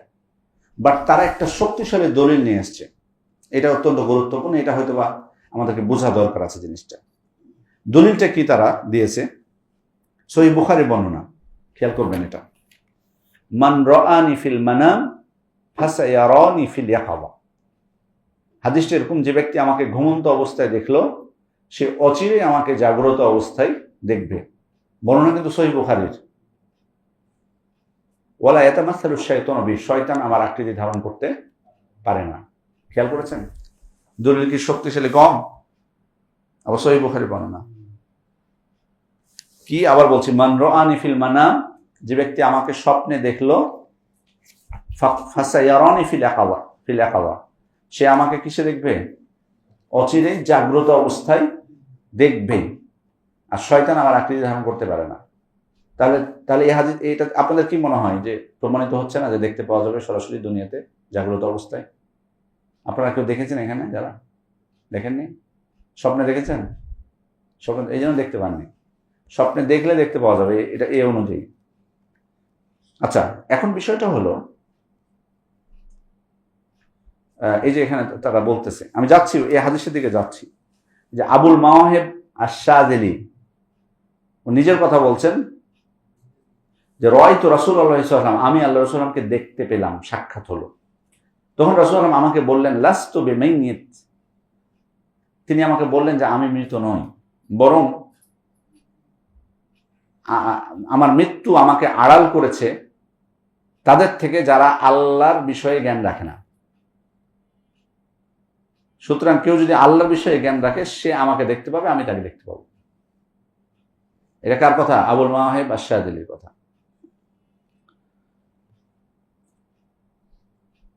আচ্ছা, এবার কান আবুল মাওয়াহিব কাসীরুর রিয়া ওয়া কান ইয়াকুল কুলতু লিরাসূল ওয়াচা। আবুল মাওয়াহিব যখন বলতো এ কথা যে আমি রাসূলকে দেখেছি, তখন মানুষ ওকে কি বলতো? তুমি একটা মিথ্যু। কেউ কেউ বলতো, সবাই তার বিশ্বাস করবে না। তখন উনি এই আবুল মাওয়াহিব সাহেব অভিযোগ করলেন রাসূলুল্লাহ সাল্লাল্লাহু আলাইহি ওয়াসাল্লামের কাছে, বলছেন যে ফাকুলতু লিরাসূলিল্লাহ, আমি রাসূলুল্লাহ সাল্লাল্লাহু আলাইহি ওয়াসাল্লামকে বললাম, ইন্নান নাসা ইউকাযযিবুনানি ফি সিহহাতি রুয়াতিল্লাহ, আল্লাহ রাসূল আমি যে আপনাকে দেখতে পাই, আপনার সাথে আমার সাক্ষাৎ হয়, এই কথাটা মানুষকে বললে মানুষ আমাকে মৃত্যু বলে। ফাকাল রাসূলুল্লাহ, তখন রাসূলুল্লাহ উত্তরে আমাকে বললেন, ওয়া ইজ্জাতুল্লাহি ওয়া আযমাতিহি মান লাম ইউমিন বিহা আও কাযযাবাকা ফিহা, কেউ যদি তোমার কথা বিশ্বাস না করে অথবা তোমাকে মিথ্যা প্রতিপন্ন করে, লা ইয়ামুতু ইল্লা ইহুদিয়ান আও নাসরানিনা আও মাজুসিয়ান, সে হয় ইহুদি হিসেবে মৃত্যুবরণ করবে, না হয় নাসরানি হয়ে, না হয় মাজুসি হয়ে। শক্ত দলিল পেয়ে গেছে। আর মৃত্যু বলতে পারবেন? আগে তো সহিহ বুখারীর দলিল ছিল, আর এবার তারপরও মৃত্যু বলেছে তুমি মিথ্যা কথা বলছো। এবার সরাসরি রাসূলকে বলেছে, তখন রাসূল বলছে তোমাকে যদি কেউ অবিশ্বাস করে, মৃত্যু বলে, সে হয় ইহুদি অবস্থায় ইহুদি হয়ে মরবে, না হয় নাসারা হয়ে মরবে, না হয় মাজুসি হয়ে মরবে। আচ্ছা, এখানে আরো আছে। ওবাদ তালামিজাত খুজালি ইবনে আব্দুর রহমান আন্না শাইখুহুম ইয়ারান নবী কুল্লা ইয়াউমিন 24 মাররা, তাদের শেখ মানে খুজালি ইবনে আব্দুর রহমান এর ছাত্ররা বলতো যে তাদের শেখ রাসূলকে প্রতিদিন 24 বার করে দেখে। ওয়া রুইয়া ইয়াকাযা, এই দেখাটা হলো কি জাগ্রত অবস্থায়। আর একুলু শারানি বলছেন, শারানির নাম হলো আবুল আব্বাস আল মুরসি আশ-শারানি, লি 40 সানা মা হুজিবতু আন রাসূলুল্লাহ, 40 বছর থেকে আমি রাসূলের দৃষ্টির আড়ালে যাইনি। ওয়ালাউ হুজিবতু তরফাতা আইনিন মা আদাদতু নাফসি মিন জুমলাতিল মুসলিমিন, আমি যদি এক পলকের জন্য রাসূলের দৃষ্টির আড়ালে চলে যাই তো আমি মুসলিমদের অন্তর্ভুক্ত না। কত শক্ত করে বলেছেন, খেয়াল করেছেন? তাও যদি বিশ্বাস না করেন আপনারা। আচ্ছা, এখানে সুয়ুতি, ইমাম সুয়ুতি, জালালউদ্দিন সুয়ুতির বিষয়ে বক্তব্য আছে। তারা বলেছেন, এখানে বেশ কিছু বর্ণনা করেছে যে আমরা খুদাইরিয়াতে বসেছিলাম, মানে শেখ সুলাইমান আল খুদাইরি বর্ণনা করছেন, বাইনা আনা জালিস ফিল খুদাইরিয়া আলা বাবিল ইমাম আশ-শাফি ইয রাআইতু জামাআতান আলাইহিম বায়াদ ওয়া আলা রুসুহিম গামামা মিন নূর ইয়াকসুদুনানি মিন নাহিয়াতিল জাবাল ফালাম্মা ক্বারিবু মিন্নি ফাইদা হুয়া আন-নবী ওয়া আসহাবুহু ফাকাব্বালতু ইয়াদাহু। শেখ সুলাইমান আল খুদাইরি উনি বর্ণনা করছেন যে উনি বসেছিলেন, তো তিনি সেখান থেকে দেখতে পেলেন একটা বড় জমায়েত আসতেছে, তাদের মাথার উপর মেঘ, আর পাহাড়ের দিক থেকে যারা আসতেছে। যখন কাছে আসলেন তখন দেখে বুঝতে পারলাম যে তিনি হচ্ছেন নবী সাল্লাল্লাহু আলাইহি ওয়াসাল্লাম এবং তার সাহাবীরা। বাস্তব ঘটনা বর্ণনা করছেন। ফাকাব্বালতু ইয়াদাহু, তখন আমি তার হাতে চুমা দিলাম। রাসূলুল্লাহ আমাকে বললেন, এমদি মা'না ইলা রাউদা, আমার সাথে রওদা পর্যন্ত চলো। ফাযাহাবতু ইলান নবী মা নবী ইলা বাইতি শেখ জালালউদ্দিন, রাসূলুল্লাহর সাথে আমি জালালউদ্দিন সুয়ুতির কথা বলছি, জালালউদ্দিন সুয়ুতির বাড়িতে গেলাম। ফাখারাজা ইলান নবী সাল্লাল্লাহু আলাইহি ওয়াসাল্লাম ওয়া ক্বাব্বালা ইয়াদাহু ওয়া সাল্লামা আলা সাবি, জালালউদ্দিন সুয়ুতির বাড়ি থেকে বের হলেন, বের হয়ে আল্লাহ রাসূলের হাতে চুমা দিলেন, তাকে সালাম দিলেন। সুম্মা আদখালাহু দার ওয়া জালাসা বাইনা ইয়াদাহি, এরপর তার বাড়িতে প্রবেশ করালেন আল্লাহ রাসূলকে।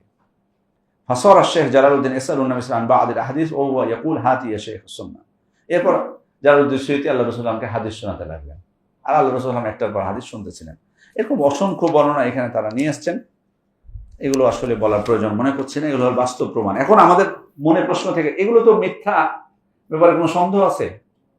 সন্দেহ আছে? কোনো সন্দেহ নাই, বাট আমাদের জন্য হয়তো একটু কনফিউশনের বিষয় যে সহিহ বুখারীর ওই বর্ণনাটা সহিহ বুখারীর বর্ণনাটা, যে ব্যক্তি আমাকে স্বপ্নে দেখলো সে আমাকে কি দেখবে? বাস্তবেই দেখবে।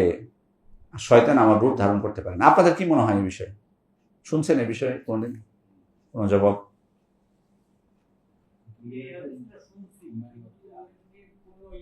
ব্যাখ্যা? জি, প্রথমত আবু হুরায়রা রাদিয়াল্লাহু থেকে বর্ণিত, এবং এক সনদেই শুধুমাত্র এই বর্ণনাটা এসেছে। আবু হুরায়রা রাদিয়াল্লাহু থেকে এই হাদিস অন্য সনদেও বর্ণিত হয়েছে, সে সনদে এর বিষয় নাই। বরং ওখানে বলা হয়েছে কি, যে মান ইয়ারানি ফিল মানাম ফাকাদ ইয়ারানি, কেউ যদি আমাকে স্বপ্নে দেখে সে আমাকে বাস্তবেই দেখলো। কারণ শয়তান আমার আকৃতি, অর্থাৎ আমার যে আকৃতি ওই আকৃতিতেই দেখেছে, প্রকৃত আকৃতিতেই দেখেছে, কারণ শয়তান আমার আকৃতি ধারণ করতে পারে না। কিন্তু এখানে একটা বিষয় আছে, সতর্ক থাকতে হবে। ধরেন আপনারাও স্বপ্নে দেখতে পারেন রাসূল সাল্লাল্লাহু আলাইহি ওয়াসাল্লামকে, কিন্তু যেমন অনেক ব্যক্তি প্রশ্ন করে যে স্বপ্নে দেখেছি রাসূল সাল্লাল্লাহু আলাইহি ওয়াসাল্লামকে, কিন্তু ওনার দাড়ি নাই। দেখলাম যে একবারে দাড়ি সে বসে আছে, ওই মিশরি কারীদের মতো, নাকি বুজুর্গ বসে আছে দাড়িবিহীন। তো তাহলে কি আপনি ওই ব্যক্তি কি দাবি করবে যে আমি রাসূলকে দেখেছি? না, রাসূলকে দেখেছেন, ওনার যে আকৃতি যেটা সৃষ্টিগত সেটা তো হাদিসে বর্ণিত হয়েছে। সেই অনুযায়ী যদি আপনি দেখেন রাসূল সাল্লাল্লাহু আলাইহি ওয়াসাল্লামকে, তাহলে প্রকৃত রাসূল সাল্লাল্লাহু আলাইহি ওয়াসাল্লামকেই দেখেছেন বলে আপনি বিশ্বাস করতে পারবেন। কিন্তু যদি আপনি ওইটার বিপরীত দেখেন, রাসূল সাল্লাল্লাহু আলাইহি ওয়াসাল্লাম দাড়িবিহীন ছিলেন, যে আপনি বললেন আমি রাসূল সাল্লাল্লাহু আলাইহি ওয়াসাল্লামকে দেখেছেন, তো অবশ্যই এটা দেখতে হবে। এটা এক জিনিস। তাহলে এখানে যেটা বলা, আবু হুরায়রা থেকে বর্ণিত এই হাদিসই অন্য সনদে এসেছে, সেখানে এই বিষয় নাই জাগ্রত অবস্থায় দেখার, বরং বলা হয়েছে প্রকৃত অর্থে সে আমাকে আমার আকৃতিতে দেখলো, এটা বলা হয়েছে। এমনকি এই হাদিস রাসূলের বক্তব্য অন্য রাবীদের ক্ষেত্রে যেটা এসছে, ফাসায়ারানি ফিল ইয়াকাদা, সে জাগ্রত অবস্থায় আমাকে দেখবে, এই বর্ণনাটা নাই। এই কারণে এই বর্ণনাটা এক প্রকার শায। এটা এক নাম্বার। দুই নাম্বার, কোন উলামায়ে কেরামের ব্যাখ্যায় বলছেন, যদি আমরা ধরেও নিই যে সাব্যস্ত হয়েছে এটা, এর দ্বারা উদ্দেশ্য হলো সে যেন আমাকে জাগ্রত অবস্থাতেই দেখলো, এটার অর্থ এটা। কেউ আমাকে স্বপ্নে দেখলে সে যেন আমাকে জাগ্রত অবস্থাতে দেখলো, এটা অর্থ হবে।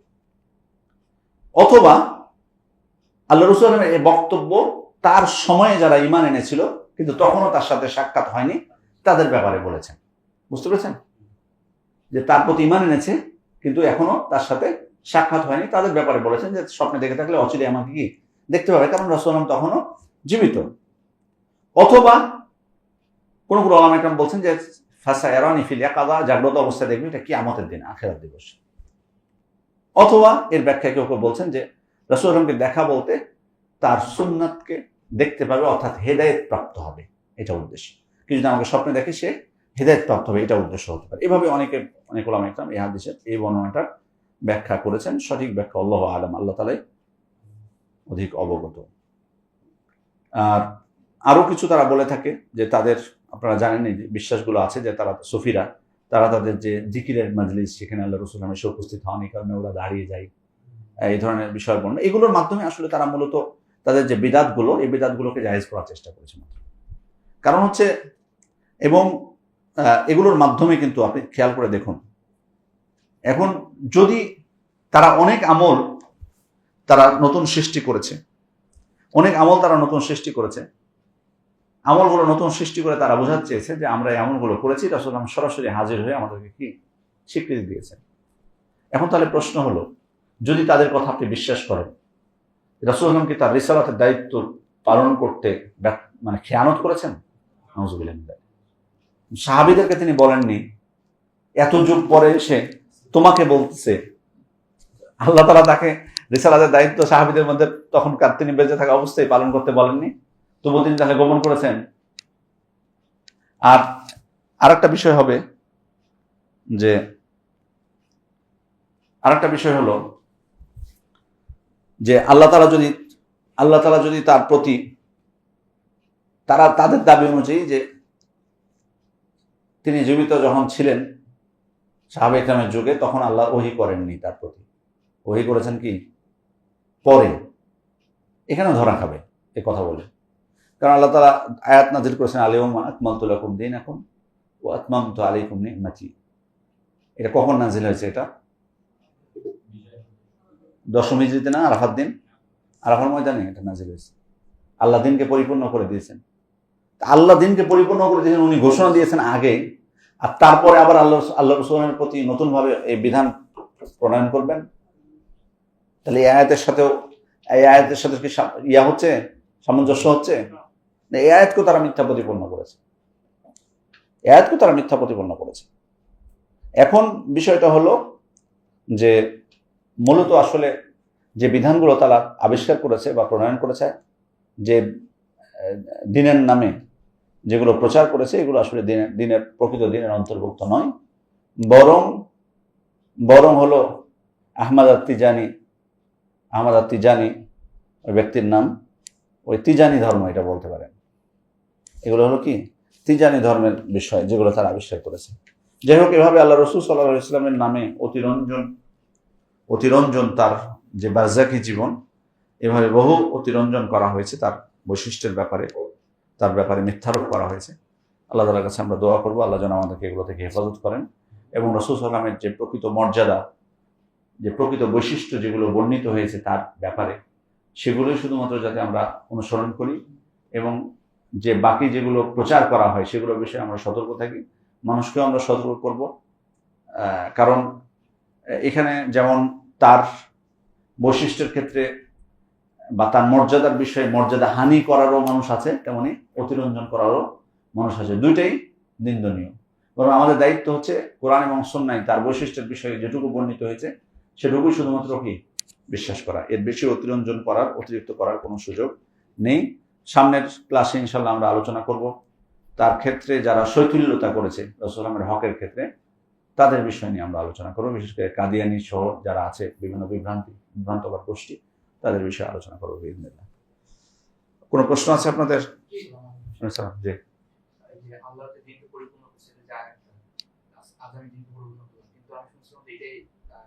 শেষ আয়াত না, আমরা বলি নাই, বাট নতুন কোন বিধানের কথা বলছি, নতুন কোন হুকুম শরীয়ত কিন্তু আসে নাই, এটার কথা বলছি। ওটা শেষ আয়াত না। শেষ আয়াত হলো অগ্রাধিকার মত হলো ওয়াত্তাকু ইয়াওমান তুরজাউনা ফীহি ইলাল্লাহ, এটা হলো অগ্রাধিকার মত। এই আয়াতটা হচ্ছে শেষ আয়াত, সূরা বাকারা আয়াত ওয়াত্তাকু ইয়াওমান তুরজাউনা ফীহি ইলাল্লাহ। জি। একটা হাদিস আছে যে আমার থেকে মুখ ফিরায় নিল সে আমার উম্মতি না। তো আমাদের এই সমাজের যে মুসলিমরা নামাজ পড়ি, পাক যারা সে আল্লাহ আমি থেকে মুখ ফিরাইলো, উনি রাফালিয়া বের করছেন, এটা পরে না আমাদের নিয়ে কত কথা বলে। আমি একটু এই কথা দুটো মসজিদে আমার বের করে দিচ্ছি কারণ এটা কি ওই আওতায় থাকবে না? এখন বিষয়টা হলো যে আমরা সবার উপর একই হুকুম দিতে পারবো না। এখানে কেউ যদি জেনে বুঝে মুখ ফেরায়, তাকে আল্লাহ রিসার্চ করার ক্ষমতা দিয়েছে, জ্ঞান দিয়েছে, জানে সত্যটা, কিন্তু তারপরও মানে অবাধ্য, যে কোনো কারণে হোক, এবং এগুলো দুনিয়াবি কারণে হয়ে থাকে। রাসূলের যে কোনো সুন্নাত, আমি আপনার এটার ক্ষেত্রে শুধু আসছি না, যে কোনো সুন্নাতের ক্ষেত্রে জেনে বুঝে মুখ ফিরায় নেওয়া, স্পষ্ট হওয়ার পর মুখ ফেরায়, এটা একটা হুকুম। আরেকটা বিষয় হলো যে কেউ হয়তো বা প্রতারিত হয়, কারো সামনে উপস্থাপন করা হয়। আসলে আমি তাদেরকে নিরাপরাধ বলছি না, কারণ আমাদের দেশে অনেক মানুষ ভুল ব্যাখ্যার শিকার। কারণ উনি ইমামের কাছে যেটা পায় সেটাই উনি গ্রহণ করছেন। বাট এখন কিয়ামতের দিন কি উনি দায়মুক্ত হয়ে যাবেন? মানে কোনো সমস্যা নেই, বলে দেবে যে আমি উত্তরার এত নাম্বার সেক্টরের আমি সালাত পড়তাম, ওই সেক্টরের ইমাম সাহেব এটা বলেছিল তাই আমি এটা করেছি। আল্লাহ সবাইকে কি আল্লাহ মাফ করে দিবে? কিছু মানুষকে মাফ করতে পারেন হয়তো, কিন্তু আপনার কাছে দাওয়াত পৌঁছেছে। আমি যেন আমাদের ভাইদেরকে বলি একটা জিনিস, যে আপনারা যারা জানতে পেরেছেন, হজের মধ্যে বললাম, ওই আসিদ্দিক মসজিদের পাশে থাকে, তো বলছে যে আসিদ্দিক মসজিদ যখন প্রতিষ্ঠা হয় তখন আমি যেতাম সালাত পড়তে। তারপরে কিছু ভাইয়েরা বললো যে এরা একটু ভিন্ন, এরা আমাদের না, তখন আমি যাওয়া বাদ দিয়ে দিয়েছি। বুঝতে পারলেন? তখন থেকে আর যায় না। এবার বলতেছে আমাকে, আমি ওনাকে অনেক অনুরোধ করলাম, রিকোয়েস্ট করলাম। আমি বললাম যে ভাই ঠিক আছে, আপনি অনেক কথা বলছেন, তার মধ্যে একটা কথা বলছি যে আপনার কাছে আমার একটা আবেদন, সেটা হলো যে আপনি অন্য মসজিদে তো যান, অন্য মসজিদে না যে 4টা সূত্র বা 4টা জুমা আপনি এখানে দিবেন, এটা আমার অনুরোধ। 4টা জুমা আপনি দিবেন। উনি একটা কথা বলছে এর মধ্যে যে মানে আমরা কি বুঝবো কে সঠিক, আপনারাই যে সঠিক এটা আমি কিভাবে বুঝবো। আমি বললাম যে এটা একটা প্রশ্ন, আপনি কিভাবে বুঝবেন, বাট আপনাকে আমার অনুরোধ থাকলো যে আপনি 4টা জুমা এখানে পড়বেন, পরস্পর হোক বা কেটে কেটে হোক, 4টা জুমা অনলি রিকোয়েস্ট এখানে যাবেন আপনি। কিন্তু কোন সময় যাবেন, এই সালাত শুরু হওয়ার সময়, ওই সময় যে লাভ নেই, আপনি খুতবার প্রথম থেকে থাকবেন। খুতবা ওই সময় যে তো কিছু বুঝতে পারবেন না, যে জোরে আমিন শুনবে, শুনে আবার পালায় আসবে ভয়ে। আপনি খুতবার প্রথমে খুতবা শুনতে হবে আপনাকে, মূল উদ্দেশ্য ওনাকে খুতবা শোনানো, খুতবা শুনবেন আপনি। আর আপনি অন্য মসজিদ সালাত পড়ছেন, তারপর আপনি বিবেচনা করবেন আপনার কাছে কি মনে হয়। ইনশাল্লাহ আপনি বুঝতে পারবেন, আপনার যদি জ্ঞান থাকে। এত বড় ব্যবসা করতেছেন, গোটা দুনিয়া চড়িয়ে খাচ্ছেন, এটা পারবেন না মানে? পারবেন। যে ভালো মন্দ বাছাই এখানেও করতে পারবেন, আপনার কিছুটা ধারণা হবে। কিন্তু কিন্তু এই সমস্যা হলো মানুষ যেতেই চায় না। যখন যায় এজন্য কিন্তু ওরা যেতে দেয় না, কোনো জায়গায় দেখবেন বাধা দেয়। আমাদের মসজিদগুলোতে যখন আসে তখন বুঝতে পারে, আলোচনা শুনে বুঝতে পারে, কিন্তু এই যে আসতেই বাধা, আসতেই চায় না, কড়া কড়া ফতোয়া দিয়ে রাখছে। অনেক মসজিদের ক্ষেত্রে বলেছে যে ওই মসজিদের সামনে দিয়ে যদি আপনি যান, এক এক ইয়া আছে খুব বড় ডিগ্রিধারী, এখন পালায় আছে, নাম বলবো না, পালায় আছে, সে জান্নাতি উপাধি দিয়েছিল এর আগের প্রধানমন্ত্রীকে। এই ব্যক্তি ফতোয়া দিয়ে রাখছে যে শান্তিগঞ্জ মসজিদের সামনে ওই রাস্তা দিয়ে যদি কেউ যায় সে কাফেরে যাবে, নাউজুবিল্লাহ মিন যালিক। মসজিদও ঢুকতে হবে না ওই রাস্তা দিয়ে কেউ গেলে। আমাদের এক ভাই বলছে যে ওনাকে একদিন দেখছি রিক্সা দিয়ে এখান থেকে যেতে। নিজের ফতোয়া চক্রান্ত, এই যে কোরআনের আয়াত কিন্তু এটা, নিজের চক্রান্ত যারা করে, চক্রান্ত বেড়া দেয় তারাই প্রথম পড়ে। মিথ্যা যখন আপনি বানাবেন, এই যে দেখুন অযৌক্তিক কথা না, আপনি বিরোধিতা করেন, এটা আলাদা জিনিস, আপনার সাথে মিলছে না, এটা আলাদা জিনিস। আপনি উত্তর দেন, কিন্তু এই ফতোয়া কেন দেবেন যে ওই রাস্তা দিয়ে গেলে এ হবে? তারপরে এটা কেন করতে চেয়েছে, যাতে কেউ ওই মসজিদের দিকে মুখ তুলে না তাকায়। নিজেই পড়লো না ফতোয়া, নিজের কবলে পড়লো, ওর পরিচিত মানুষও দেখে নিতে পারে এখানে। আল্লাহ হিদায়াত দান করুন। অতিরঞ্জনের জন্য মোটেই ভালো না। এখন বিষয়টা হলো যে মানে দাওয়াত যদি না পৌঁছে, এমন অনেক এলাকা আছে, এখনো বাংলাদেশের অনেক এলাকায় গেছে আমাদের দাওয়াত পৌঁছেনি, সত্যি কথা। ওইভাবে জানি হয়তো ফেসবুকের ইয়াতে গেছে, বাট ওইভাবে পৌঁছেনি এখন। হতে পারে কেউ মাজুর হতে পারে, যে আল্লাহ তাআলা তাকে রক্ষা করতে পারেন, কিন্তু আমার মনে হয় না উত্তরের মতো জায়গায় শিক্ষিত মহলে তাদের কাছে এই দাওয়াতগুলো পৌঁছেনি। আল্লাহু আ'লাম। সত্য বিষয়টা পৌঁছার পর আপনি জানবেন যে রাসূল এটা করেছেন, করেছেন, তারপরেও আপনি করবেন না, এটা কিয়ামতের দিন জবাবদিহিটা আপনার কাছে কঠিন হবে। আল্লাহ তাআলা বলবেন তোমার কানে তো গেছিল আমার রাসূল এটা করেছেন, এই আয়াত তো তোমার কানে গেছিল যে আল্লাহ এটা, আল্লাহর গুণ এটা তোমার কানে গেছে, বিশ্বাস করেনি কেন? এই জন্য সব ক্ষেত্রেই মানে আমরা এক প্রকার আমাদের বাংলাদেশের মানুষের মধ্যে দিন শিক্ষার প্রবণতাটা কম, শিখতে চায় না, চাপিয়ে দিব আমি, মানে ওই আমার মসজিদের ইমামের উপর চাপাবো, নাহলে চাপিয়ে পার পেয়ে যাবো, বুঝবে ওরা না। প্রত্যেককে আলাদাভাবে আল্লাহ তাআলা হিসাব দেবেন। সূরা মারিয়ামের শেষে আল্লাহ বলেছেন না কি একটা, কুল্লুহুম আতিহি ইয়াউমাল কিয়ামাতি ফারদা, প্রত্যেকে একাকী আসবে আল্লাহ তাআলা কিয়ামতের দিন।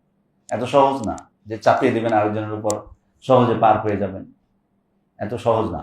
যে ঠিক আর কিছু আছে?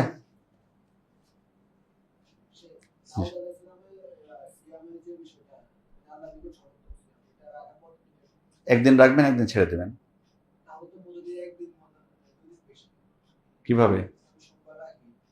না, ও সোমবার পড়বে না, মাঝে মধ্যে সোমবার গ্যাপ হবে, ওইটাতে গেলে আপনার বৃহস্পতিবার বাদ যেতে পারে, বাদ যাবে, হ্যাঁ বাদ যাবে। জি জি, ওটা আরেকটা সুন্নাত, এটা একটা সুন্নাত, এটা সর্বোত্তম নিঃসন্দেহে। এই যে একদিন রাখা একদিন ছেড়ে দেওয়া, এটা তো অনেক অনেক অনেক কষ্টের না, এটা কয়জন মানুষ পারে, কিন্তু সোমবার বৃহস্পতিটা অনেকেই পারে আলহামদুলিল্লাহ। এমন না যে আপনি 2 দিন রাখতে ছাড়তে পারবেন না, বিষয়টা এমন না। মানে ধরেন আপনি যদি পরস্পর 2 দিন রেখে দেন কোনো অসুবিধা নাই, ঠিক আছে? এমন না যে মানে 6 মাস রাখা যাবে, 6 মাস একবারে বন্ধ রাখতে হবে, মানে হিসাব করে, এটা উদ্দেশ্য না। ঠিক আছে? যেমন শাবান মাস আসলে তখন আপনি একটু বেশি রাখলেন, অসুবিধা নেই। জি। মহরমের সময় হয়তো 9-10 দুদিনে রাখলেন, সব রাখতে পারেন, বাট বলা হয়েছে যে এটা উত্তম সব থেকে, ওইটাই। ঠিক আছে, তাহলে শেষ করলাম তাহলে। সুবহানাকাল্লাহুম্মা ওয়া বিহামদিকা আশহাদু আল্লা ইলাহা ইল্লা আনতা আস্তাগফিরুকা ওয়া আতুবু ইলাইক। আসসালামু আলাইকুম ওয়া রাহমাতুল্লাহি ওয়া বারাকাতুহু।